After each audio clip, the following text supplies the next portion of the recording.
What's up, Ravens fans? It's a busy time in the NFL world right now. The NFL Combine is this week, and then free agency is right around the corner. So that's where we'll go ahead and get started for today's edition of the Ravens Mailbag. The first question is from 504 Domo, and the question is, are we going to go after Sammy Watkins or Jimmy Graham in free agency? Well, Ozzie Newsome hasn't stopped down and let me know on this one, but my guess is that the Ravens aren't going to sign either one of them. And I think that they will, kind of look at the situation. They'll monitor what's going on and what the price is for those two guys, but I think they're going to be a little too expensive for the production that you're going to get on both. Let's take a look at Sammy Watkins. I liked him a lot coming out of college, high draft pick.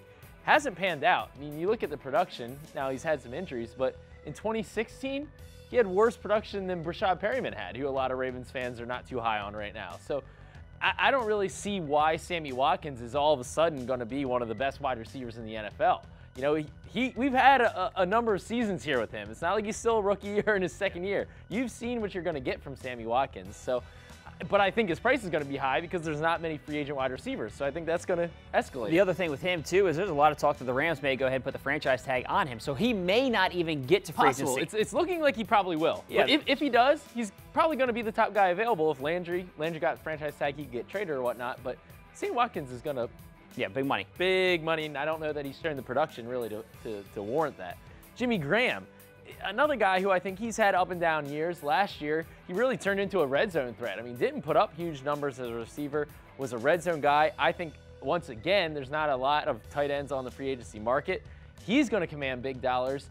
I think the Ravens, looking at Jimmy Graham's numbers, now he's, once again, good touchdown.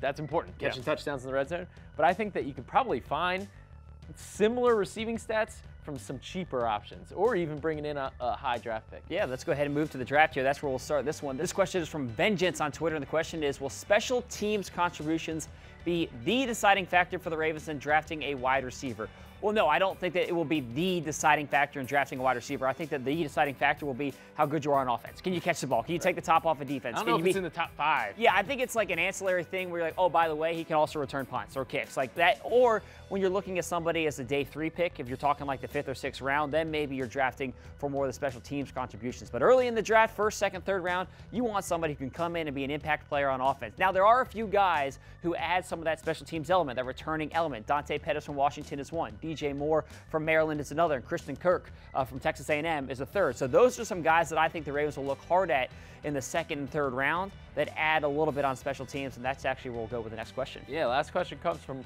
Chris Wilhelm 52, and the question is, how come I'm not seeing any mock drafts with us drafting Dante Pettis in the 2nd or 3rd round? He's a solid wide receiver and would be an immediate upgrade at kick returner and punt returner. Well, I don't know how many mock drafts you're looking at. Are you looking at the 7th-round mock drafts already? I mean, he's not a 1st-round guy, but yes, 2nd, 3rd round, I think that Pettis makes sense for the Ravens. I think that this is a guy who's shown big playability, and you talk about what the Ravens are looking for on offense. They're looking for playmakers. I know we beat that drum. You hear that a lot. But that is what this offense needs. It doesn't need another solid guy. I mean, it needs to move the chains a little bit more efficiently in the passing game, but they need some offensive playmakers. That's what Pettis is, and like you said, he does bring a little bit more as a returner. I mean, here's a guy who's near double digits in return touchdowns over his career. Pretty impressive. I watched the YouTube highlights on this guy. That's gospel. That's the end-all be-all, YouTube highlights, and I was pretty impressed. So I have a feeling the Ravens are going to be pretty impressed with him, too, and keep an eye on him. All right, well, we'll get a better look at all these guys at the NFL Scouting Combine in Indianapolis this week, so stay tuned for everything from Indy. That does it for this week's edition, but as always, send in your questions on social media using that hashtag RavensMailbag. Thanks for watching, everyone. Have a great day.